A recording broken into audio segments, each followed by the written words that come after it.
monsieur et chers amis de Flora du Canada, ladies and gentlemen and friends of Canada's flora.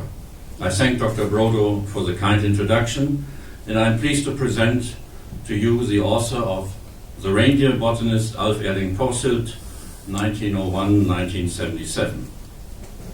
Wendy Dathan, who today is deservedly at center stage after having succeeded to reach every writer's pinnacle, to see one's own work in print after a long and often arduous journey. In fact, for Wendy, this journey began many decades ago, and it shows her determination and assertiveness to have pursued the goal to highlight the personal and professional achievements of one of the most renowned botanists of Canada, who documented and broadened our knowledge of the Canadian flora, particularly in the subarctic and Arctic environments. It was in late winter 1984, almost 3 decades ago, at the Department of Geography of McGill University, that I had a quite unexpected visit by Wendy, who intended to pursue a master's after she had finished her BA in the same department only some 3 decades earlier. For some time, she had been connected with the McGill Herbarium at Macdonald College and with Montreal's field naturalist, and now wanted to channel her unbounded energies to explore the life and work of Alf Erling Porsild, the botanist she admired but never had met, and to obtain an advanced degree at the same time. She had talked to a number of professors at McGill for guidance and support, but none felt ready to supervise her graduate work. Somehow, through the northern connections, she came to see me, already with some frustration that she might not succeed in conveying her own ideas.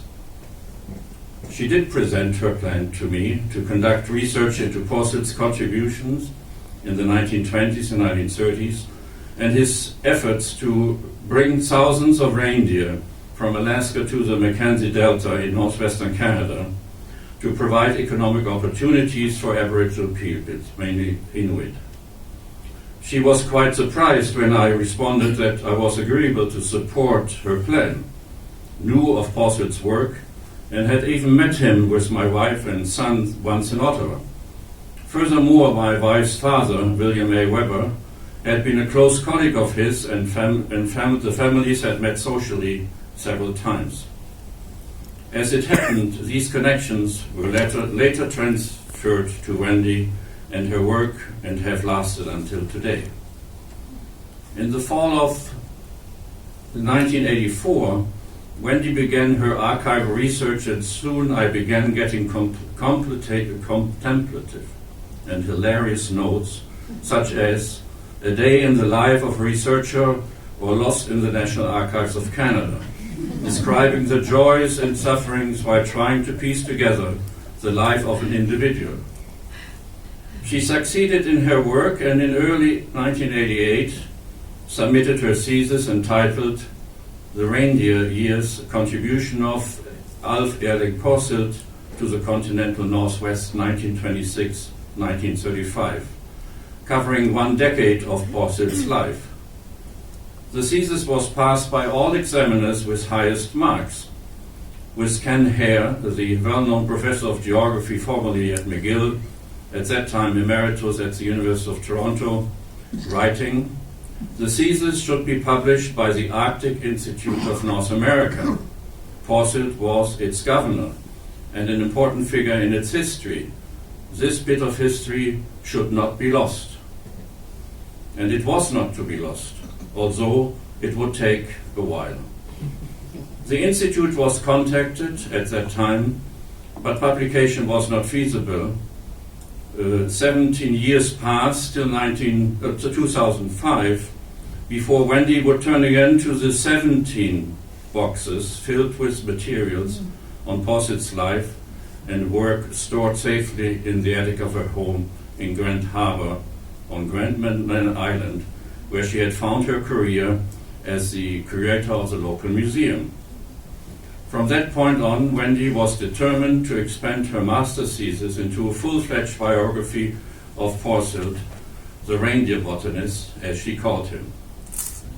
If that was not enough work to fill retirement, she somehow found time to write and publish two well-received and endearing autobiographical books with Shoreline Press at Saint-Anne-de-Bellevue in Quebec in 2005 and 2009, called Bauxite, Sugar and Mud, Memoirs of Living in Colonial Guyana, 1928-1944, and Swallowtail Calling, The Natural Streams of Gremlin Island, Literature to be Read. By late 2010, Wendy had the new book manuscript in hand, having overcome many archival hurdles with respect to correspondence, files, photos, and maps to enhance Porsild's biography in extraordinary detail. Again, she turned to the Arctic Institute of North America, which passed her on to the University of Calgary Press that now looked after the Institute's publications. The forthcoming support and encouragement Wendy received by reviewers, external reviewers, the press, her sons, John and Tony, and her circle of dedicated colleagues and friends, as expressed by Dr. Brodo in the foreword, made it possible that we can join Wendy now at the launch of her latest book in the very institution that once housed the National Herbarium, to which Alf Erling Porsild devoted his professional career to make it into an internationally recognized place for the conservation of the flora of Canada. Wendy, my heartfelt congratulations to a task well done. I leave it to you now to present your adventures with Alf Erik Porsild, the Reindeer Botanist.